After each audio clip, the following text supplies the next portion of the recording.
Bismillahirrahmanirrahim. Assalamualaikum warahmatullahi wabarakatuh. Alhamdulillah, alhamdulillahirabbil alamin wa bihi nasta'inu ala umuri dunya waddin. Wassalatu wassalamu ala asyrafil anbiya wal mursalin wa ala alihi wa sahbihi ajmain wa ba'du. Kepada anak-anakku dimanapun Anda berada, alhamdulillah, segala puji milik Allah Tuhan semesta alam yang telah memberikan kenikmatan kepada kita, nikmat iman Islam, kemudian nikmat sehat, sehingga kita semua bisa mengikuti kegiatan daring, yaitu kegiatan belajar lewat jaringan. Mudah-mudahan dengan kegiatan daring ini itu tidak akan mengurangi rasa semangat kita untuk mendalami agama kita, dan mudah-mudahan saja kita semua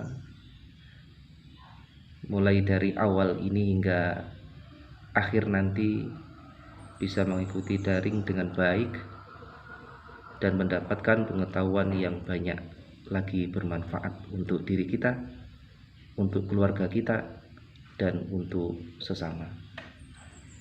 Oke anak-anakku sekalian, sebelum kita mulai pelajaran, terlebih dahulu di sini Bapak ingin memperkenalkan diri kepada kalian semuanya. Yang banyak di antara kalian belum kenal dengan Bapak. Kalian dulu ketika kelas 10 itu belajar agamanya dengan Bapak Rustamaji. Nah, kemudian untuk kelas 11 ini kalian nanti akan belajar bersama dengan saya, ya. Belajar dengan saya. Nama saya Muhammad Qawamuddin. Kalian bisa memanggilnya dengan Pak Qawam. Kemudian tempat tinggal di Kemang Indah, Blok C, ya, gandeng dengan Swakarsa. Anak-anakku sekalian, mari kita berdoa kepada Allah, ya. Dalam suasana yang seperti ini, mari kita berdoa. Mudah-mudahan kita semuanya dihindarkan dari wabah penyakit yang membahayakan, yaitu penyakit corona seperti itu. Dan mari kita berdoa, mudah-mudahan semua kegiatan kita itu bisa berjalan dengan baik tanpa ada suatu halangan. Berdoa dengan membaca Al-Fatihah bersama-sama, ya. Thalabal ridha illa Al-Fatihah. A'udzu billahi minasyaitonir rajim. Bismillahirrahmanirrahim. Alhamdulillahi rabbil alamin arrahmanir rahim maliki yaumiddin. Iyyaka na'budu wa iyyaka nasta'in ihdinas siratal mustaqim siratal ladzina an'amta 'alaihim ghairil maghdubi 'alaihim waladdallin. Amin. Selanjutnya di sini kita akan pelajari kaitannya dengan masalah keimanan, ya. Masalah keimanan, ya. Iman yang dulu mungkin kalian sudah hafal semua. Rukun iman itu ada berapa? Ada 6, ya. Itu sudah ada dalam pelajaran SD ataupun SMP, sudah ada.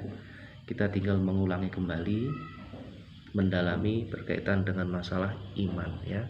Kelas 10 pun kalian sudah belajar berkaitan dengan masalah keimanan. Iman kepada Allah yang dipelajari berkaitan dengan masalah Asmaul Husna, kemudian iman kepada kitab, iman kepada malaikat Allah. Kemudian yang ketiga ini, untuk kelas 11 ini kita akan pelajari iman kepada kitab-kitab Allah Subhanahu wa ta'ala. Masih ingat kalian apa itu pengertian iman? Ya, iman itu berasal dari bahasa Arab amana yu'minu imanan, artinya percaya, keyakinan, itu iman. Kemudian menurut ilmu akidah Islam, iman itu sesuai yang didefinisikan oleh para ulama akidah, al-imanun tasdikun bil qalbi wa iqrarun bil lisan wa amalum bil arkan. Iman adalah membenarkan dengan hati, Hati kita itu membenarkan tentang keberadaannya. Wa iqrarun bil lisan, kemudian mengikrarkan dengan lisan kita. Ya, mengikrarkan dengan lisan. Contohnya apa? Kita membaca asyhadu alla ilaha illallah wa asyhadu anna muhammadar rasulullah, itu ikrar dengan lisan kita. Kemudian wa amalum bil arkan, kemudian mengamalkan dengan anggota tubuh kita, gitu ya. Itu iman. Jadi iman itu menurut ilmu akidah membenarkan dalam hati, mengikrarkan dengan lisan, mengamalkan dengan anggota tubuh kita dalam perbuatan sehari-hari. Itu menurut ilmu akidah. Kemudian menurut bahasa, tadi sudah di awal dijelaskan, iman adalah keyakinan atau meyakini, gitu ya. Itu iman secara umum seperti itu iman itu. Jadi tidak cukup iman itu sekedar percaya, itu kurang ya. Jadi harus dilanjutkan dengan iqrarun bil lisan wa amalun bil arkan. Diikrarkan dengan lisan dan diamalkan dalam perbuatan sehari-hari. Oke, cukup itu pengertian iman secara umum. Kemudian ini kita akan kaji secara khusus, yaitu kaitannya iman kepada kitab-kitab Allah Subhanahu wa ta'ala. Masih ingat kalian ada berapa kitab Allah? Kitab Allah itu sesuai dengan yang ada dalam Al-Quran dijelaskan bahwasanya kitab Allah itu jumlahnya ada 4 kitab. Ya, ada 4 kitab. Taurat, Zabur, Injil, dan Al-Quranul Karim. Tuh, ada 4 kitab itu semuanya wajib kita percayai kebenarannya dan keberadaannya, ya. Semuanya wajib kita percaya. Umat Islam wajib percaya dengan adanya kitab Al-Quran dan kitab-kitab sebelum Al-Quran, sesuai dengan firman Allah Subhanahu wa ta'ala. Tuh, sesuai dengan firman Allah, wa anzalna ilaikal kitaba bil haqqi musaddiqan lima baina yadayhi minal kitabi wa muhaiminan alaihi fahkum bainahum bima anzalallah wa la tattabi' ahwa'ahum amma ja'aka minal haqq, yang artinya, dan kami telah menurunkan kitab Al-Quran kepadamu Muhammad dengan membawa kebenaran, yang membenarkan kitab-kitab yang diturunkan sebelumnya dan menjaganya. Maka putuskanlah perkara mereka menurut apa yang diturunkan Allah Subhanahu wa ta'ala, dan janganlah engkau mengikuti keinginan mereka dengan meninggalkan kebenaran yang telah datang kepadamu. Quran surat Al-Maidah ayat 48. Itu dasarnya kita wajib beriman kepada Allah, yaitu dasarnya Quran surat Al-Maidah ayat 48. Ya.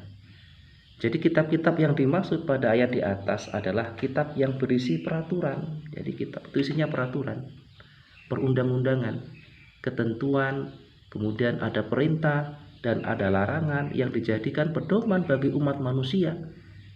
Kitab-kitab Allah SWT tersebut diturunkan pada masa yang berlainan, ya, tidak bersamaan. Jadi sesuai dengan umatnya masing-masing, ya, sesuai dengan yaitu umatnya masing-masing.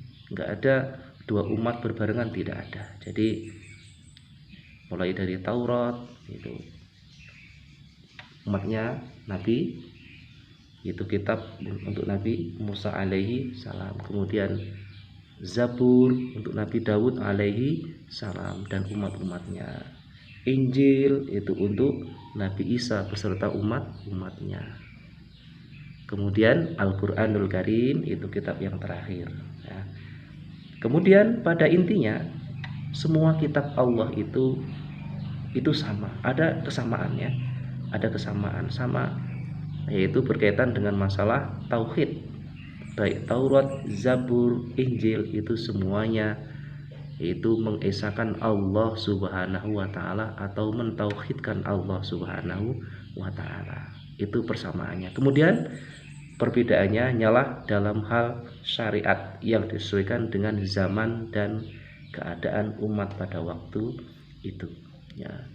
Jadi intinya semua kitab Allah yang jumlahnya ada 4 itu adalah sama, ya, sama mengesahkan Allah Subhanahu wa taala. Kemudian perbedaannya berkaitan dengan masalah syariat atau aturan-aturan pada zaman dan kepada umat pada waktu itu. Oke. Itu saja yang perlu Bapak sampaikan. Mudah-mudahan ini membawa manfaat untuk kita semua, ya, untuk bisa menambah keimanan kita terhadap Allah, malaikat, serta kitab-kitab Allah Subhanahu wa taala.